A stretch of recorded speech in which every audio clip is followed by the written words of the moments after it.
This video we're going to be talking about offensive zone faceoffs. Obviously, winning faceoffs is an extremely important part of the game. We want to start each shift with possession of the puck, but knowing what we're doing with it, if we win or if we lose, is important. So let's just talk simply about what do we do if we lose. So puck's going to get dropped. Obviously, we want both of our wingers coming in and helping on this draw, making sure that any loose pucks are able to punch back to our board side defenseman. But let's try to understand exactly what happens when we lose. And so typically what we do is we just talk about inside-outside routes. So the right winger who's inside, the inside winger is going to go inside. The outside guy is going to go outside. And as this puck, let's say, assuming they're trying to win it back to the corner, as this puck maybe comes back to the corner, we want this guy to be the first one on the puck. This left winger's coming over the top and moving this way, and then the center's just going to back off. So this is what we're doing if we lose the face-off, and obviously our D are reading. If it switches to this side, our D are sliding. If it stays on this side of the ice, then our D are staying here.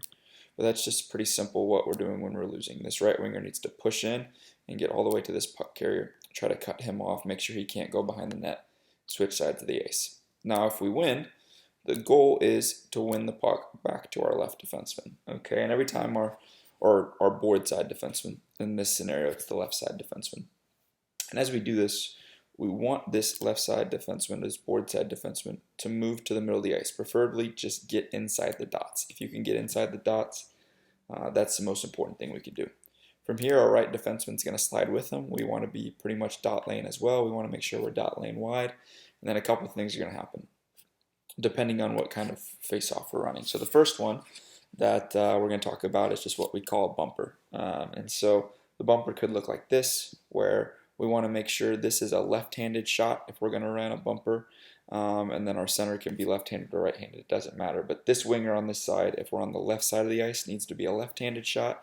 If we're on the other side, it would have to be a right-handed shot. So I'm just going to use some names here just as examples. Let's pretend this left winger is Blake, since he's a left-handed shot. As this happens, this left winger who's coming over the top, he's going to move to the slot. The right winger who's bumping inside to inside is going to move to the front of the net. And the center's going to punch out to the wall. Now most of the time, this center's going to be pretty open on the wall unless these guys are doing a really good job locking up their man. But you're going to see probably wingers come out and defend the D, and then you're just going to have guys probably floating or maybe standing in front. You never really know where they could be unless they have a really good system that they're running on D-zone draws. And this is one of my favorite plays, a little bump. We go to the center, and then the center is going to bump it out. And because this is a left-handed shot, we're in positions to make a one-timer. So we just got a little pass off the wall into the slot for a one-timer, and we're able to create an offensive chance. This next one I typically like to call just what we call a jam. And so it's the same thing, right? We're still trying to win the puck back to the defenseman. We want to make every face-off play look like we're doing the same thing. Our D are going to come over and slide. They're going to try to move their feet as much as they can. Our left winger's going outside to outside. Right winger's going inside to inside. And the center here can bump out. Okay, so we can do the same exact thing as if we're doing a bumper. It's just going to look a little bit different. Rather than this right wing going in front of the net, he's going to come down here, and we're going to bring out their defensive guys as if they're playing some sort of structure, right? Some sort of structure.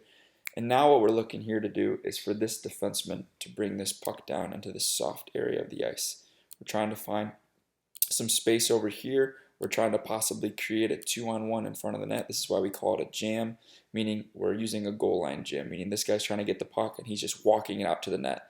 And he's trying to be physical and hard and push it. And it might be just a little, we just hack and whack kind of jam play. It could be that we've create a little 2-on-1 where we can make a pass. But all we're trying to do is make it look like we're running a bumper play, but we're actually going to throw it all the way down to the goal line and try to create a 2-on-1 down here. This next one is what we call a 3-high. Once again, if we're on the left side of the ice, this guy has to be a left-handed shot. If we're on the right side of the ice, then the guy on the board should have to be a right-handed shot. Still trying to do the same thing, still trying to win this puck back. Here's what's just a little bit different. Rather than this left defenseman moving all the way inside the dots, he might maybe take one step to the middle, but actually what he's going to do is he's going to move down the boards. And as he's moving down the boards, this is what's going to happen. Our right winger's still moving down, helping on the face-off and then moving to the front of the net. Our center's still bumping out to the slot, being there for a high tip. But what our left winger, instead of moving outside and into the middle, he's actually going to move out here just inside the dots as also our right defenseman slides. So our left defenseman's coming down the wall, and our left winger is going to fill this slot here. So as we usually normally go through, right, their guys are going to come out, play some sort of defensive structure where they're covering our points. And most of the time, this inside winger, he's going to come out and cover this left defenseman. And the left winger off the faceoff was originally guarded by this D-man. I don't think their D-man's going to come all the way out to defend this. So now, as long as we do this correctly, and this left defenseman puck protects and makes sure he keeps control of this puck and doesn't let this forward steal it off, we should have an open pass out to our left winger, who's now filling our D spot, and a clear shot through to be able to create an offensive scoring chance in front of the net.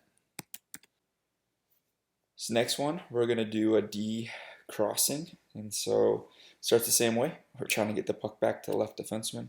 It's always the goal, but normally on a lot of our face-off plays, our right defenseman's going to slide this way. This one's going to be a little bit different. Our left defenseman's still going to try to work to get inside the dots, but this time our right defenseman is going to come behind for a little cross and drop. So now they've switched positions, and hopefully we've confused their wingers a little bit as their wingers are coming out.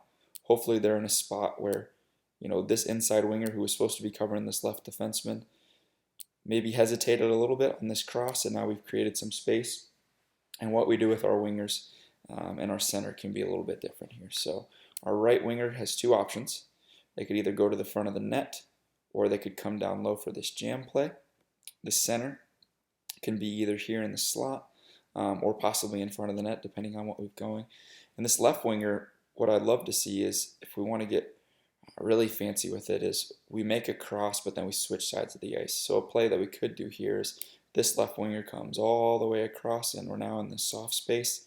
And if this defenseman's really able to get down low on this cross, because we've really confused this winger, well, now maybe we have some options to throw this puck all the way through the box and maybe create a pass back door. Maybe this guy is all the way down back door by the back post, and we're able to slide a puck through.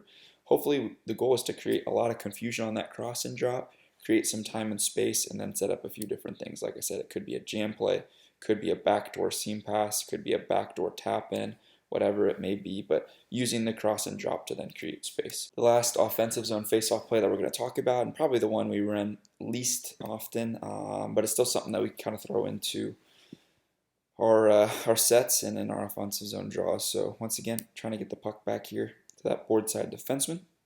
And this is going to look similar to a 3-high, where our left winger is actually going to come out and fill this spot. Our right winger is going to work to the front of the net, and our center is going to come out to that bumper position. And this left defenseman is going to move down the wall. And what we're trying to do is, we're actually going to try to bring this right defenseman down for a defensive dive. So if we were yelling like a dive, this is what we're talking about. And what we're trying to do is catch these wingers who may be coming out in kind of a weird spot. If they sprint out hard on this face-off, we're trying to jump behind them, and this defenseman, all he's just trying to do is throw a puck, and we're trying to create maybe a 2-on-1 or maybe even a 3-on-2 in front of the net, because this winger got caught coming out to the face-off, because normally that's what they would do, right? They would sprint out hard, cover their defenseman. So we're going to see if we can maybe slip this defenseman back door. We're just trying to throw a puck on net. Most of the time it's going to be if you have, like a left shot defenseman on this side and a right shot defenseman on this side, or vice versa, you can run that play. Now, we do have a lot of right-handed defensemen, so it makes it a little bit more difficult. But it also could be, maybe we've got a righty on this side and also a righty on this side, so they're coming just to open up to their forehand on that flip side. So this will be one we probably only run maybe once a game, maybe even every other game, but it's one that we could definitely add to our sets.